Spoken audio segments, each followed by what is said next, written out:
Yes, he's born in Hell's Kitchen too, yes. Yes, you're the daddy, yeah? Yes, yeah?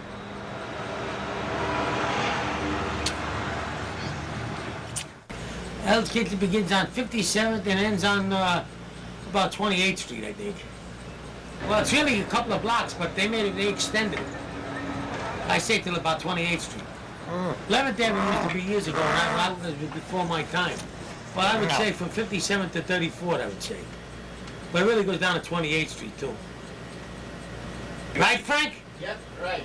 I got mugged twice on 34th Street in the daytime, 10:30. The fellow sticks his hand in my pocket, takes a few dollars I had, and runs. He was too fast for me. There'd be a card game in the backyard, right, Frank? Yeah. He used to fly pigeons.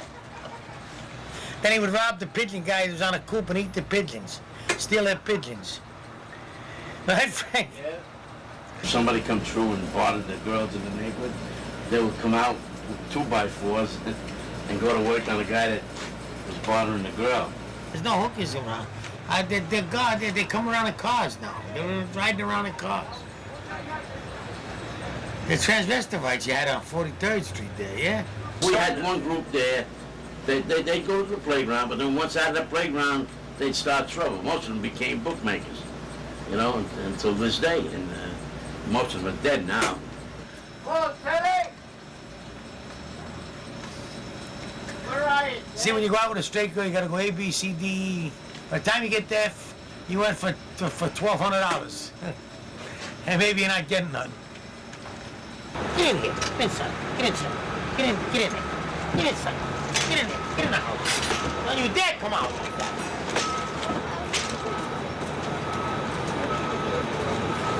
She comes out, Susie, you see? Hey, finance.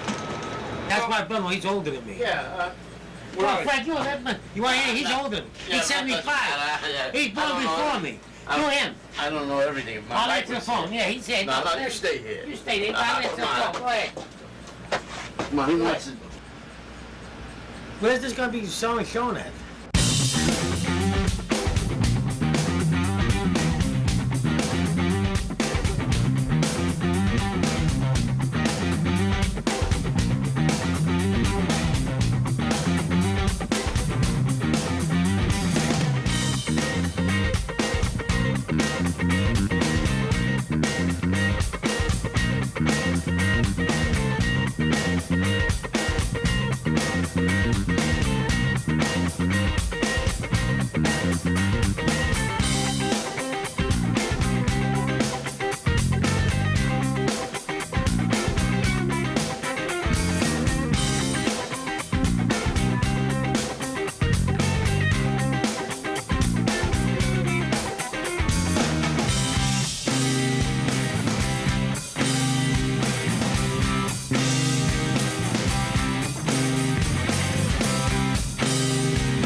No, man.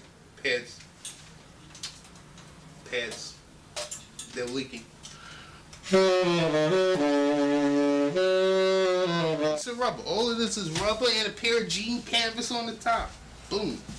Great for the beach if you have a boat. And when I buy my yacht, these will be the first pair of shoes I'll wear on my yacht. I think they'll look nice on my like 42, 70-foot yacht. Might even get a cap. I do have a captain's hat. Now this one I can't play. I will admit I can't really play this at all, but I can get something out of it. These are really out of necessity, because I can't I'm not gonna spend. I'm not cheap like some people, but I'm just not gonna spend $25 for a pair of rubber for $5 a pair. A big pair of rubber where I can make 6 pair of shoes for $10, and a pair of old jeans that have gotten their use and wear.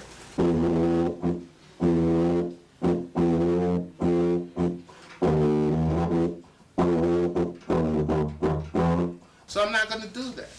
And I like creating, but more than even liking creating is the aspect of the independence from the system to some extent.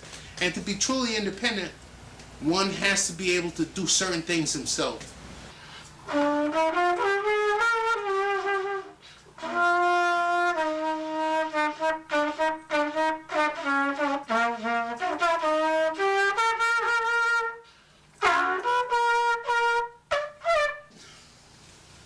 Not too bad for an old timer.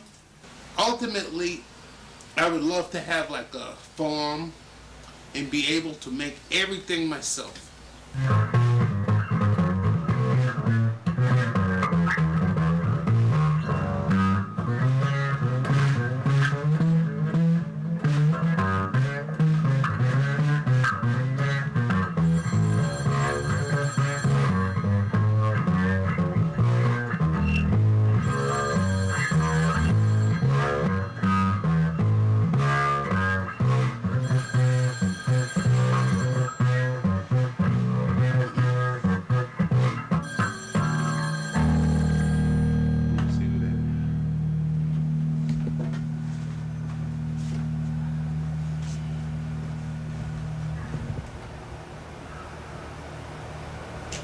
That's my mother.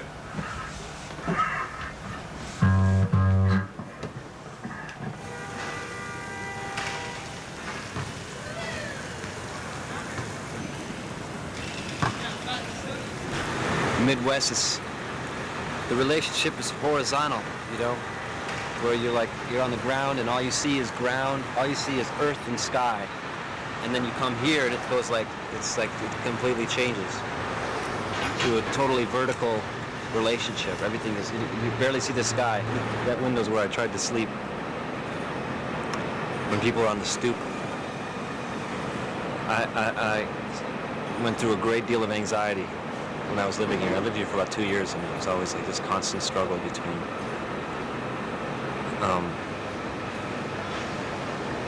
the white kid from the Midwest and the homeboys on the stoop. Because we had our bedroom right on that window, and because we couldn't put the bed in the bedroom. They always cheat it when they tell you it's a one bedroom. It's because it's not a one bedroom. There's 2 rooms, and you're lucky if you can get a bed in there. But anyway, we were sleeping there, and it was just heard a lot of great conversation though, a lot of great dialogue. And I get so worked up about it, I mean, because you try to be tolerant and everything, but I gotta sleep.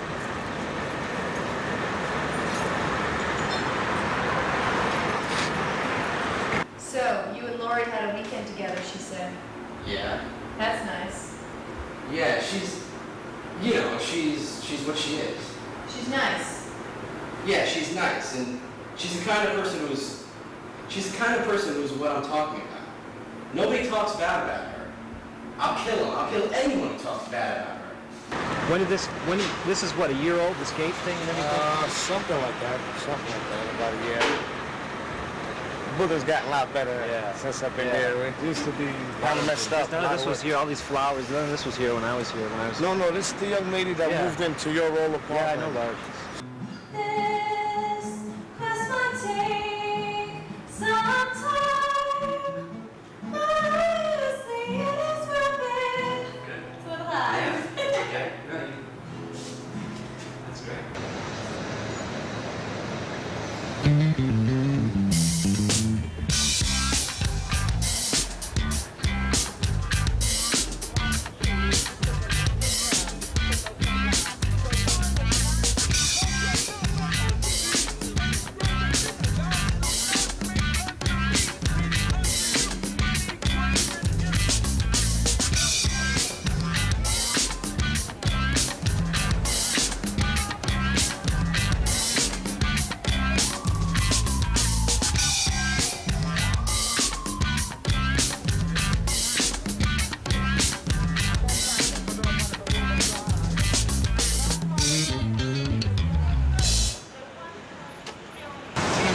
book called Iron John, a book about men.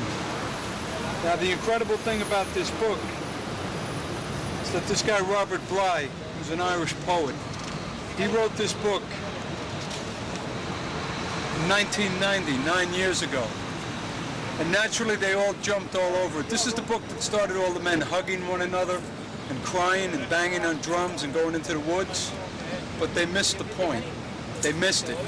They jumped all over it. They got into this men are sensitive, we cry, we feel, we hurt. All those guys that were crying and feeling and hurting are back to their ways, and all those drums have gone taut. They're sitting in their apartments. They'd be like a garage sale on drums. They're not banging the drums anymore. But this is an incredible book. It's about the stages of manhood, what you have to learn through life. And those of us that are lucky enough to learn, because there are definite things to learn. Young being in the bronze era, middle age being in the silver era, hopefully getting to the gold era and accepting who you are along the way. Case in point, like a guy like myself going to the China Club on a Monday night and standing in the corner like a fucking yacht, trying to talk to some 19-year-old from Jersey. When her only interest is how many body piercings she has. It doesn't work, and it looks ridiculous. Good book. I need to read it.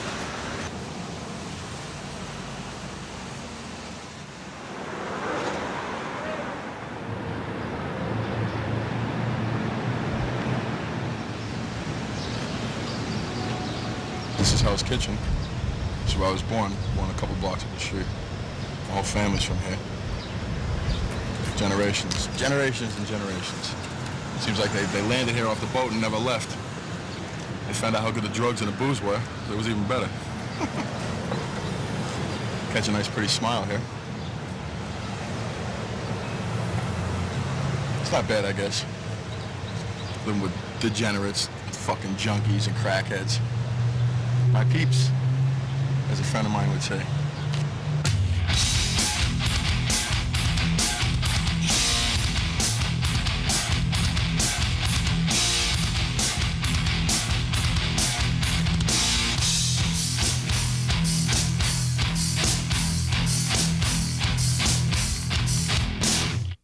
A couple of friends of mine and myself made a tattoo machine, and tattooed each other up, scarred each other up with this hack little tattoo jailhouse rig. It was a premonition of things that come, because my earlier training taught me how to make a machine when I was in jail, so made a living that way. I don't know, we scarred the hell out of each other. I stuck with it, they didn't. I was a little more artistically inclined, now I make a living from it. It's not a bad living, better than most people make, excuse me. Being a tattoo artist, especially in New York, you're not considered an artist. Because an artist, you gotta make billboards, you gotta do fucking graffiti. That's even considered art now, this garbage, this filthy shit. But I'm the one who's making a good living while they all have the degrees and they can't get a fucking job and they're all waiting tables. So now who's laughing now? You know what I mean?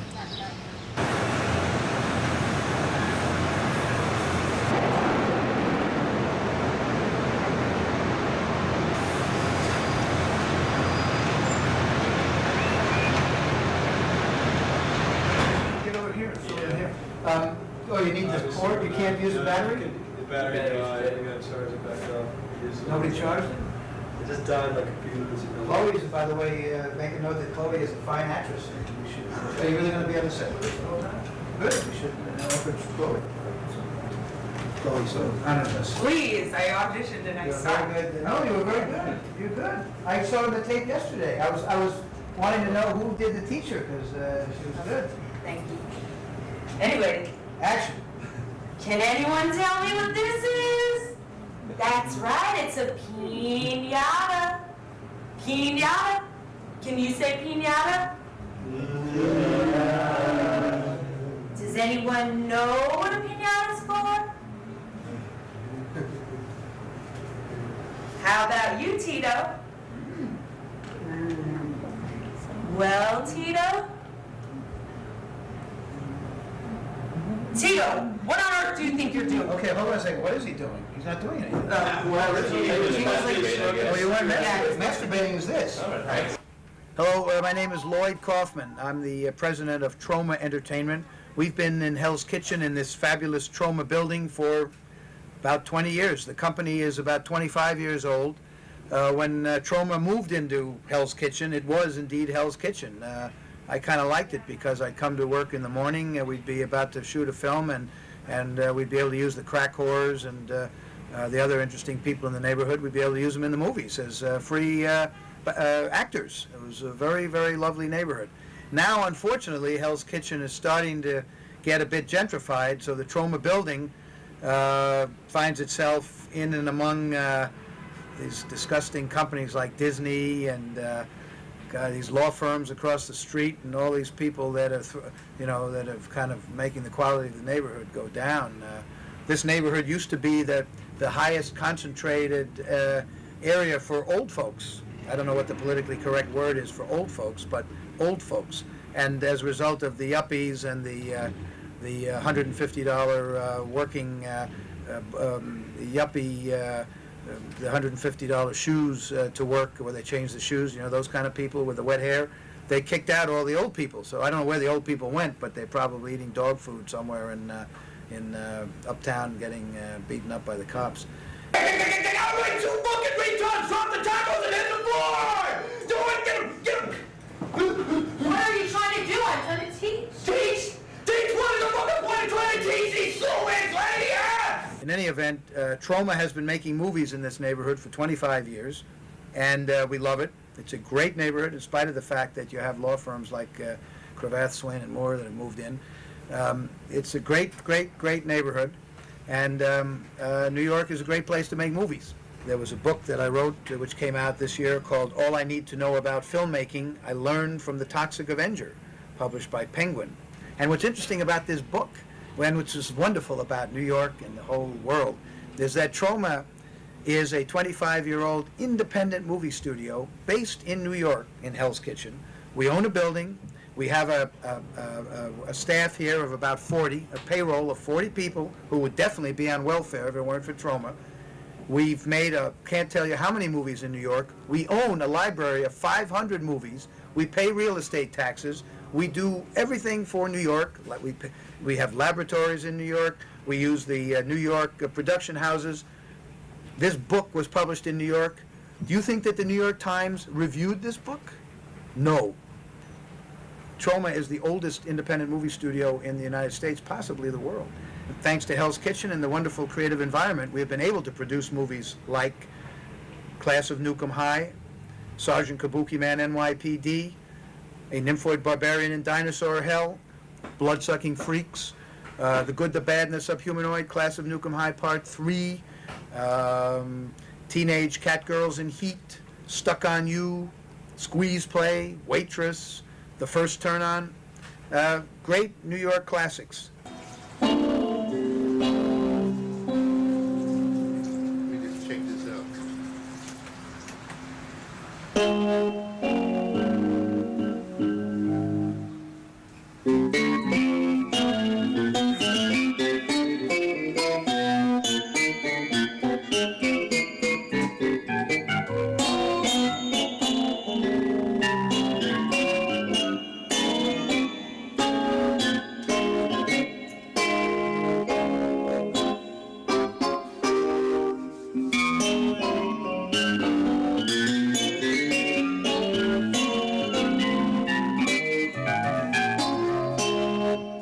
Martin Luther King was not significant in any way as it comes to the so-called social, economic progress of black Americans. What he succeeded on doing was making all of these black restaurants, hotels that were doing thriving business under segregation.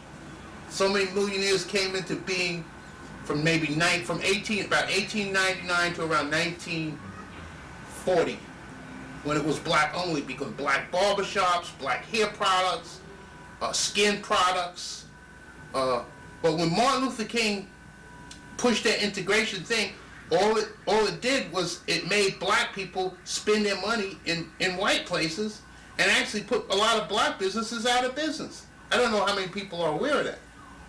But that's one reason from an economic level. He was just the wrong guy, man. He wasn't. Look at the condition that people are in now. It's not only Martin Luther King. It's the whole civil rights, the philosophy of the civil rights movement. That whole thing was wrong, in my opinion. Pushing integration. Like I said, I'm for people integrating. You know, I'm for if they want to integrate. But who wants to go to school with white people and think you're going to learn, be smarter because you're going? Who cares about that? The math book don't give a fuck if you white or black. You know, black people. What black people need got nothing to do with Martin Luther King.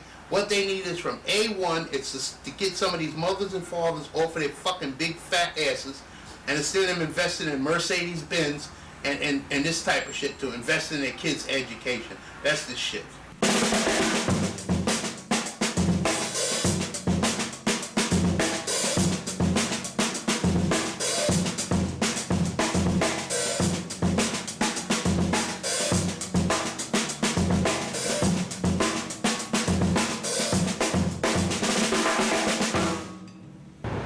Push everything down your throat that they say is cool, like McDonald's and all the like mind control and like cigarettes and alcohol, and they don't let you smoke hemp.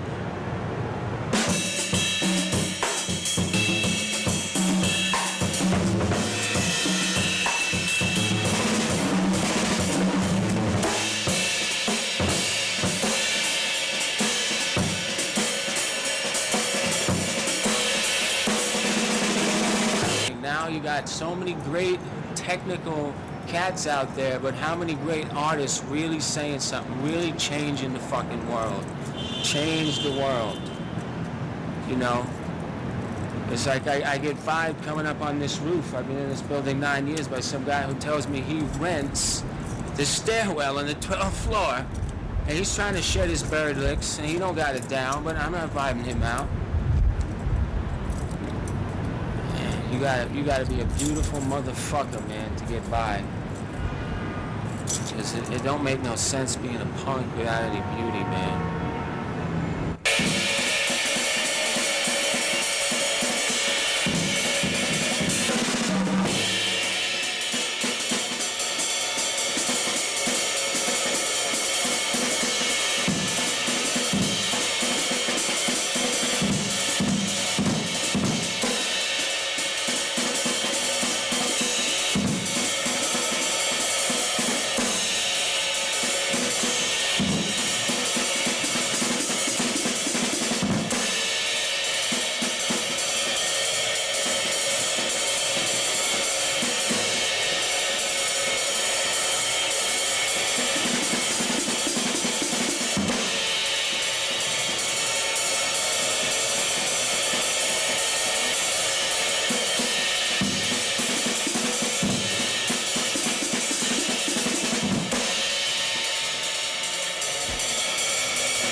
I'll tell you something that pisses me off 42nd Street. the Disneyfication of 42nd Street is the beginning of some kind of end. Because all this is selling money, it's hustling. There's absolutely no spirit of giving. I'm not saying that pornography had a spirit of giving, but there was something human about it. This thing up, I don't even walk up there. I truly detest it.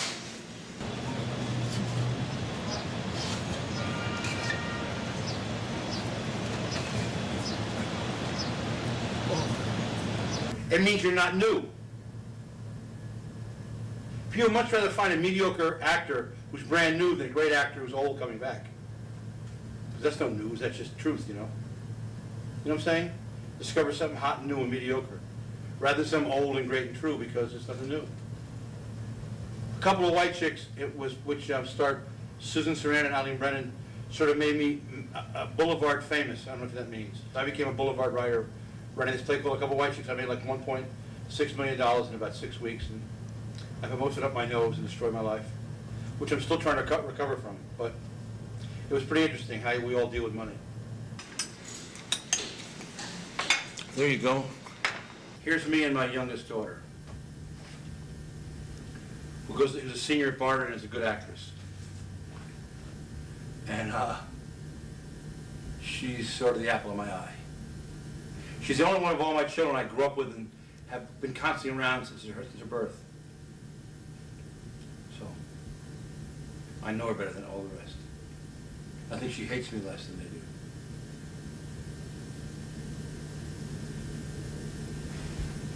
Or needs me more, I don't know which is which.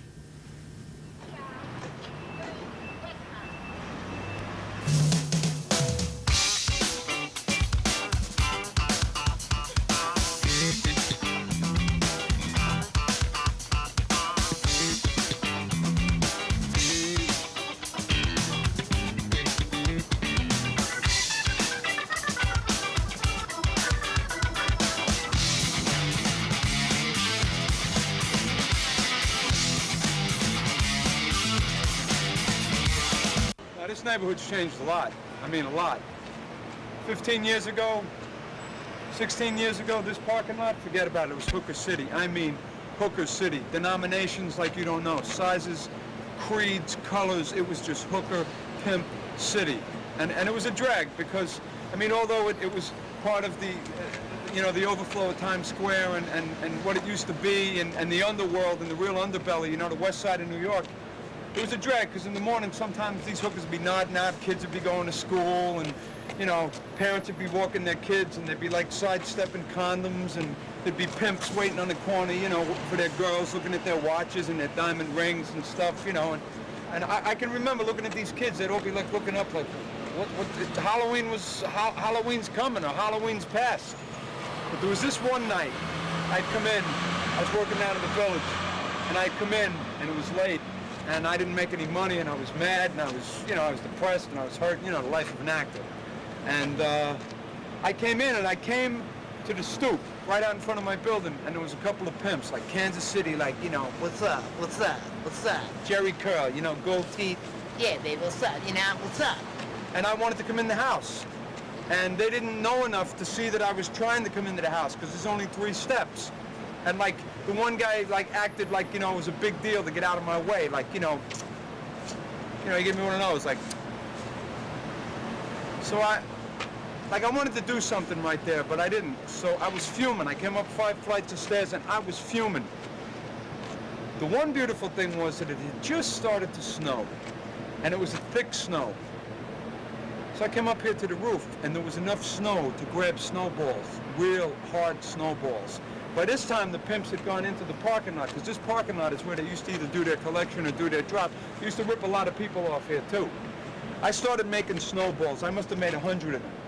And I was watching these guys. And by this time, this one Kansas City, Lincoln Continental guy, he was like in the middle saying, where's my digit? Where's my digit? I want my digit, bitch. I want my digit. Well, I gave him his digit. I fired a snowball like Nolan Ryan, and this thing just, all of a sudden, the world went into slow motion. Whack! Hit him in his Jerry curl. He went down like he was shot, like it was an assassination. I felt like Lee Harvey Oswald, man. The guy went right down. He was laying there. He's screaming. the hookers are screaming, yeah, and then I just started rapid firing, like machine gun firing, snowballs. Well, I'll tell you something. There wasn't any pimps around there for a while. Better job than the cops were doing. They were around the corner eating donuts. This neighborhood's changed. Look at the parking lot. Pristine.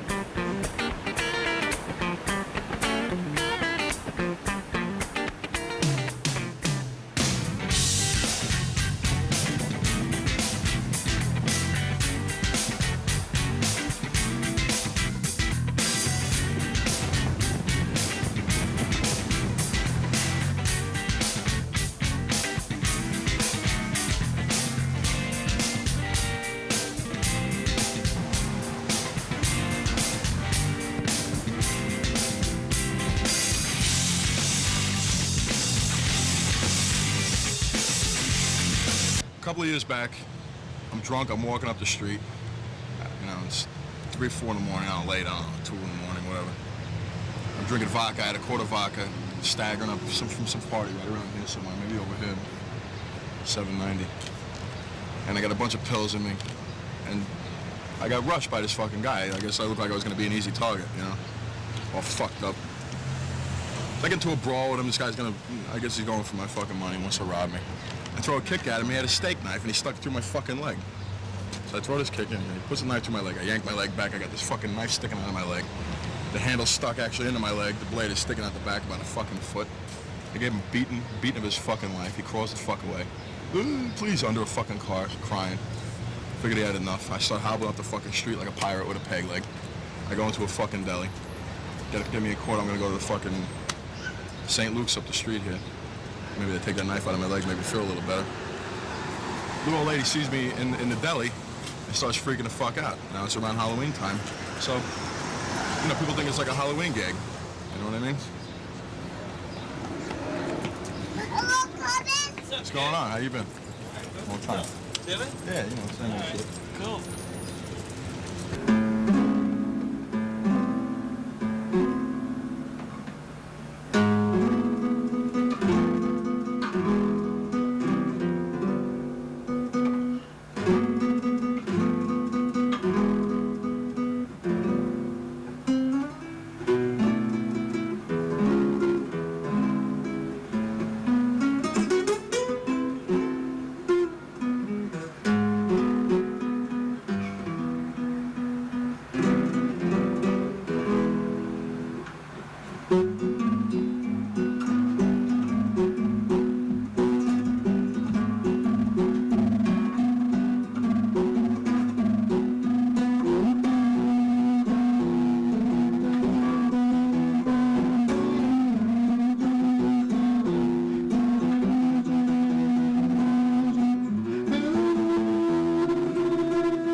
My name is Craig Lechner. I'm one of the casting directors and co-owners of Impossible Casting. Today we're here casting for a music video for a band called Steps, and we're looking for people to dance and have fun with the band. And we do a lot of this kind of work. We do feature films, independent films, music videos, commercials, industrial videos, promotional events. So we're pretty busy, and we're one of the young and upcoming casting companies in New York City, and we're pretty busy all the time, knock on wood. We're out here having fun with some guys, right guys? We're gonna have some fun today? Yeah, woo!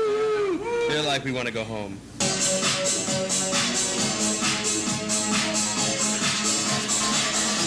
keep the energy up. I want to see you guys doing proud. Everyone mix it up, mix it around the room.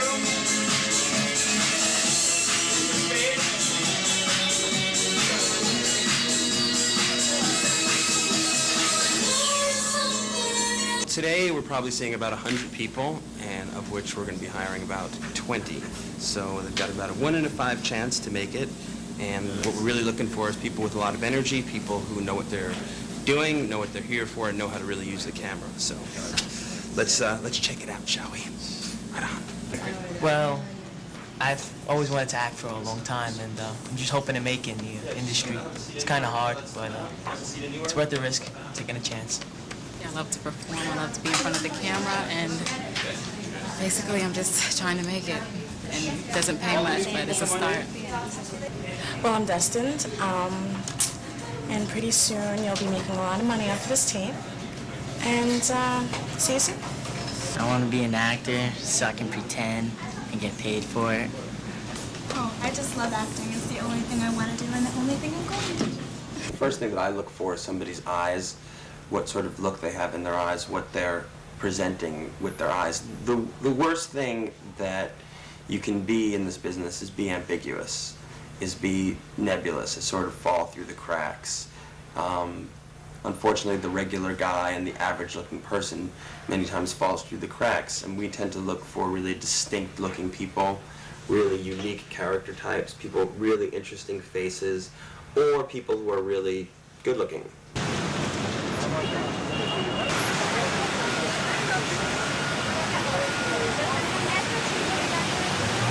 Follow this.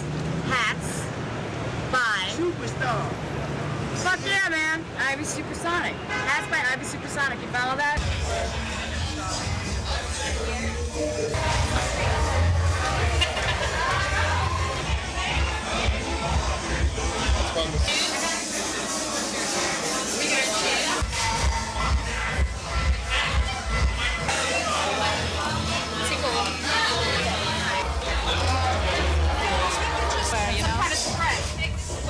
I need silly string. Someone give me some silly string.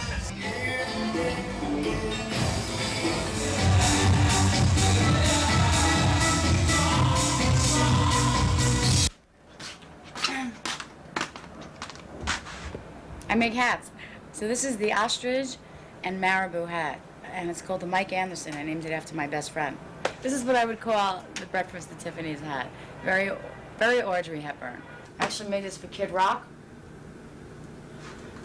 and I liked it so much I just couldn't part with it. There's some pheasant up here, you know, you see there's pheasant. There's pieces of pheasant and marabou. Pheasant and marabou. This is the big hat. Why do they call this the big hat? I don't know, fuck if I know. The Ivy Supersonic bag. And I really love it. It kind of looks like on the in-between of Fendi and Louis. Hillary Clinton should just announce the presidency. There she is with the Ivy Supersonic hat box. Hillary Clinton, man. I love her. I love Hillary. These right here, these are rooster feathers. Right. Hell's Kitchen is, you know, is a good residence for artists. I would say, you know, at all the places people live in Manhattan, all the artists, you know, they're all gathered, they're all living there in Hell's Kitchen. You know, that's a great workplace. That's a great spot, you know, for the artists to live in. But it's not, you know, I wouldn't use it as a vehicle to pump my shit, man, because that's not what it's about. Hell's Kitchen is not the market that I'm going for. People here, they just can't afford, you know, what I design. I design couture. You know, it's cool that I live there and all, and that I work out of there. It's a great vibe. great energy, but when it comes to sales, you know, and where I want to display my stuff and where I want to sell it and where I want it to be featured, it's not here. It's not about Hell's Kitchen.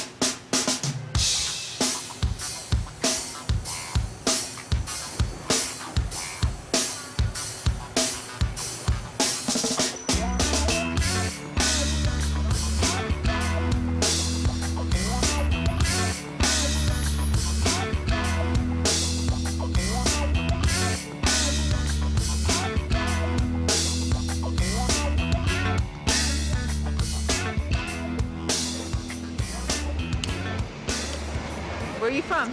I'm from Texas. Oh, great. What's your name? Cindy. Cindy. I'm Lori. Lori, nice to meet you. What brings you here? I'm an extra. I'm supposed to do this movie.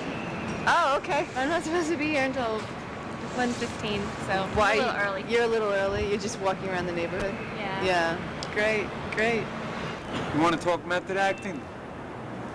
Get out of my way or I'll smack you in the mouth. Huh? Anyway, here I am in front of the fabled, famed Actors Studio, the home of method acting. But a really incredible place, a place where you had Clift and Brando and De Niro and Pacino and everybody ends in the know. Actors go insane when they're unemployed. You end your job and you never think you're going to work again, and then you start counting your pennies. This is a place where you can come in and you can stay creatively hooked in. You can come in here and you can be as crazy as you want to be, as wild as you want to be, work on accents, work on jokes. You come in here, sing songs, tap dance, stand on your head. This is it, the Actors Studio. You done haul your ass through the wrong territory, boy. Nobody cuts and runs on G.W. Pepper. I'm recognized still, all the time, and people go see the darn gem, the Bond movies over and over, I guess, you know. Here comes my brother-in-law, Billy Bob. He got the fastest boat in the river. I started acting in college, you know. Then I went to winter stock, then I went to summer stock. Then they came to New York and went to work in the bank. A secret agent? On whose side? Clifton James. Cheers.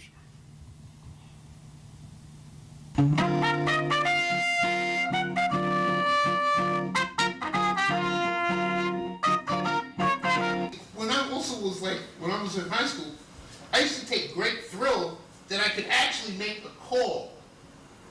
You dig? And have at least 100 motherfucking niggas there within an hour or two. That I could make a call. And motherfuckers would be coming. I didn't know all these niggas.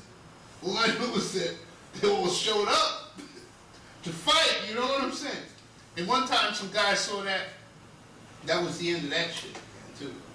We had a problem going to see some girls that lived in a white neighborhood, and they fucked up a guy who was dating. We all showed up there. All showed up on, you know where Ocean Park is? Ocean Park went on East 12th. I think it was here. And all the niggas in there, all of these black people. I don't even use the N-word, you know that. But so I'm just trying to describe the type. Right. Like Elwin and beyond. Yep. 200 of them. There was no one lighter than this piano. You know what I'm saying? Nobody was pretty. You hear what I'm saying? Larry Holmes type, you know? But before that. Oh, is that? Yeah, you see what I'm saying? 1, 2. Not that phrase that comes there.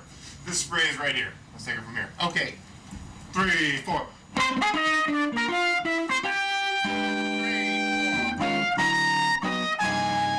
3, 4, 2, 2, 3. I don't like the idea of a corporate structure. I don't like the idea of working for CBS. I don't like, it just doesn't feel right for me. You dig what I'm saying? Because the emphasis is on money. It's not on what you're actually doing. And what they're actually doing in corporations, you don't really see, it's all like, you don't see any benefit to the whole from people who work for corporations. I don't see it. Maybe some people see it. I don't see the stock market doing a fucking thing for people.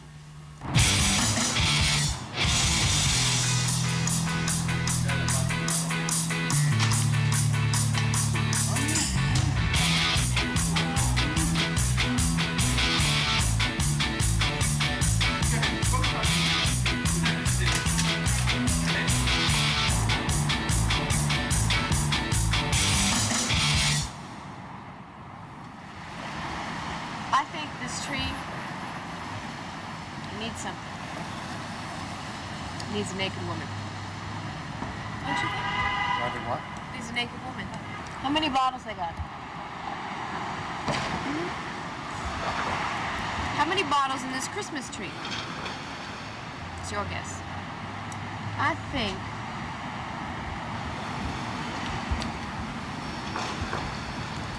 what do you think? How many bottles are on this Christmas tree? This is the most beautiful Christmas tree I've ever seen in my whole life. Don't you think this is a beautiful Christmas tree? We look forward to every year. Isn't it gorgeous? Look at the angels on it.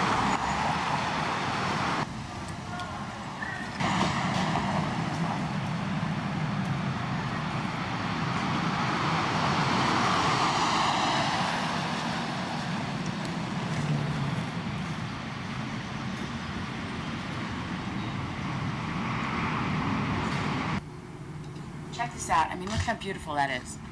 These hats are meant for the affluent and the confident wearer. You really have to be confident, you know, in order to pull this off. You can't just put it on and pull it off. So you have to be confident. And not only do you have to be confident, you actually, like, derive confidence from wearing this hat.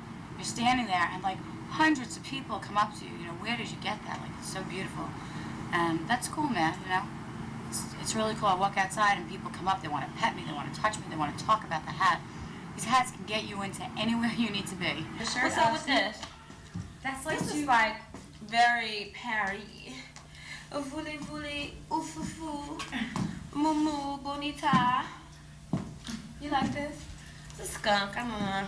I like it. I actually, with the right coat, ma'am. This a rock? Oh, rock. It looks just gorgeous on you. So are we doing more body paint There's or? nothing that, like, everything looks gorgeous on you, man. Are we doing more body paint? I wish or I had more 20 girls feathered like you. outfits? We're gonna go with the feathered outfits on this one. Oh, cool. I've been doing these, like, very wild, like, nude body painted feathered hat shows, right? And I bring in all these different. Are absolutely amazing.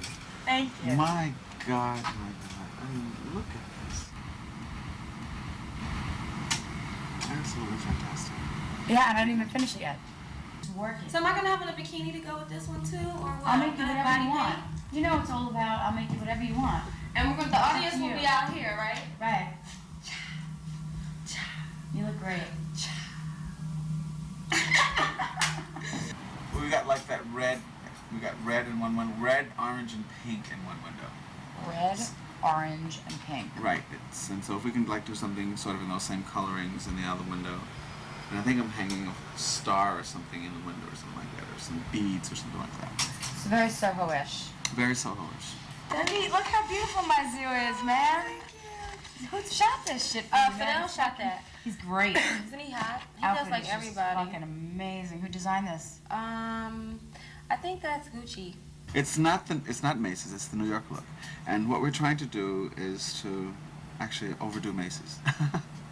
Macy's like has the parade, so we really want these hats to sort of be Christmas ornaments. I mean, I think that it's better than a Christmas tree. It's better than Christmas balls. I live.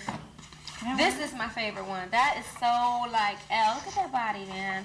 I've been working out. You look great. I mean, they're just so ingenious. Thank you. Like, that's pretty over the top. They're just genius. You know, it's genius. Great. They're gonna love you. Let me see what else you got. Check this. Look at that. This is like a spread. I mean, I could do like a legs commercial. I like that. Give me that. You gotta put this together. This is great. This is great. Spread them zoos. You know? It's wonderful. Have you been here? No. Have you been here? You've got to come. So when you get back, tell Saeed I'll see you later, and just come up here. You've got to come. You've got to come. You just won't believe it.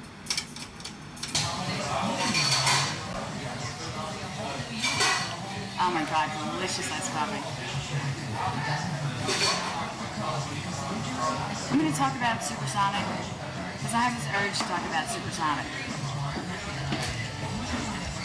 Really what it's about is it's an attitude. It's all attitude. You know, what I've done in the past 3 years it would have taken somebody else, 10 years to do what I've done in the last 3. I think it would have taken 20 people to equal to what I've just done. And it's all good. People ask me, why do I call myself Supersonic? That's a name that just, I don't know, it comes from the earth. Lots of coffee, lots of cigarettes, you'll be supersonic too.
Hell's Kitchen, Clinton, gentrified. A neighborhood. Famous neighborhood. Playwrights, directors, actors, doctors, hoodlums, nice people, bad people, white people, black people, yellow people, blue people, green people, all sorts of people. Hell's Kitchen. So it was going to be Hell's Kitchen. Always. They can call it Clinton, they can call it Gore, they can call it Agnew, they could call it they could call it Forbes. It's Hell's Kitchen.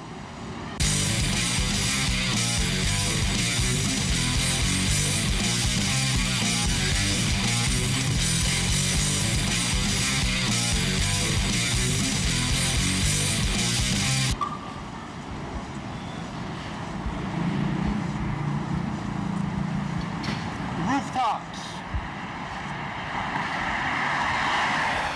Characters abound. All these buildings, all these rooftops, stories, history. This is it. Fabled. Every one of them with their own character. And you know what? They can't take it away from them. Hundreds of years old, these buildings. Families living in squalor, immigrants, bathtubs, kids. Hell's Kitchen. That's it. The river, New Jersey, working people, good people, even these things. Hell's Kitchen.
Salvatore Dali. Some pages I shared with other artists, which is cool, you know. This was the first piece that I ever had published.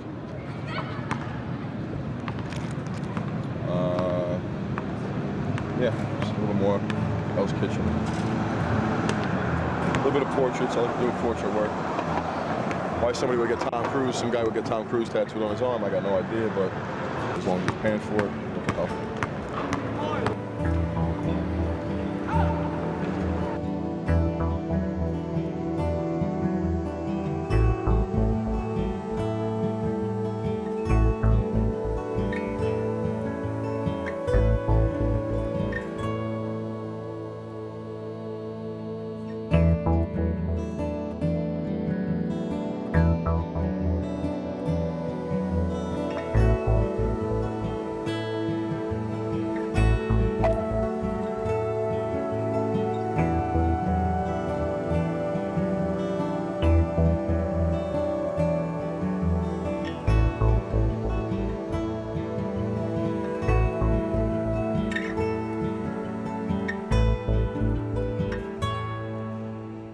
Thanks. I guess It's gonna be some heavy orchestration. Tim's gotta get that. We gotta film his faxes.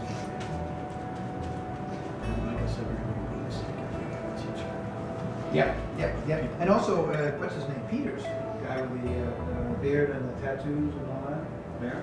His name was. He was in yesterday. He was in this tape. That was Bear. It's another guy with a tattoo.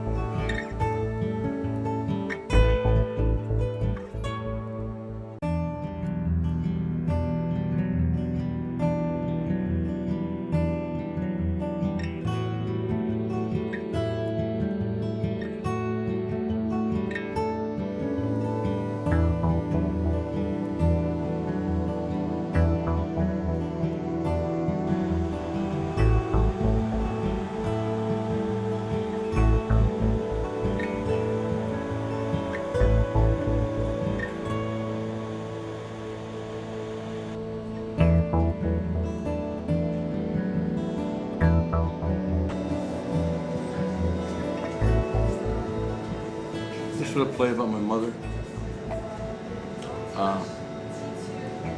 How she swallowed everything down in her life. And how she ends up.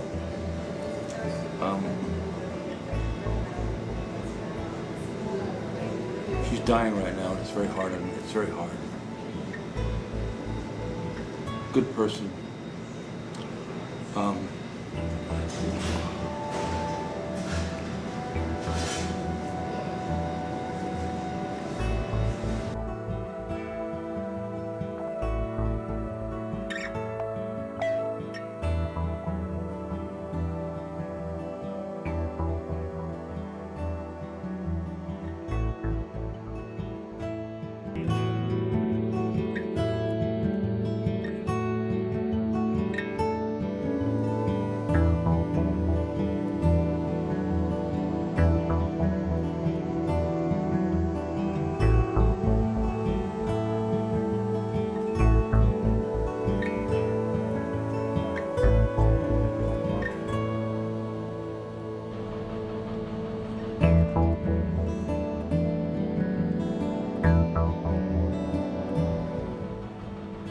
So it's not just about the hats, you know, it's about scrat. It's about doing what you want to do whenever you want to do it and doing it well, you know. And I think that, you know, in America, it's a place where you can do anything that you want and it could all happen. But the thing is that you have to believe in yourself. You know, if you don't believe in yourself, then things don't happen for you. So it's the possibilities are, you know, endless.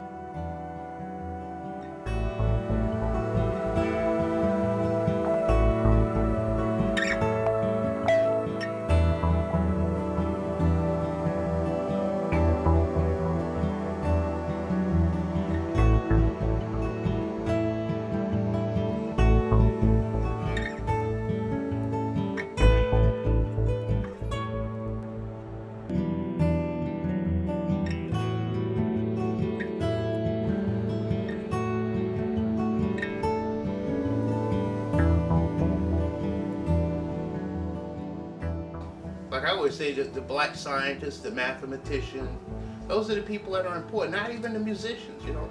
I love playing, I love sports and all of that, you know, watching them, but that's not important. That's irrelevant. And it's good to know black history, it's good to know all American history. And the problem with black history is that it's not, it's specific and it plays actually the accomplishments down. If you teach American history and you just be inclusive, meaning include everybody in, there's no need for black history. Have your Miss America pageant and include all of the good-looking women in. There's no need for a black Miss America or a black Miss Universe. It's like, can you imagine if they had something like the Black World Boxing Federation or the White World Boxing Federation? Then they would have a heavyweight champion of the world who was white, and then they would have one who was black. Either people are going to either integrate or either forget this idea, because it's not going to work. It's not working the way it's been working, at least.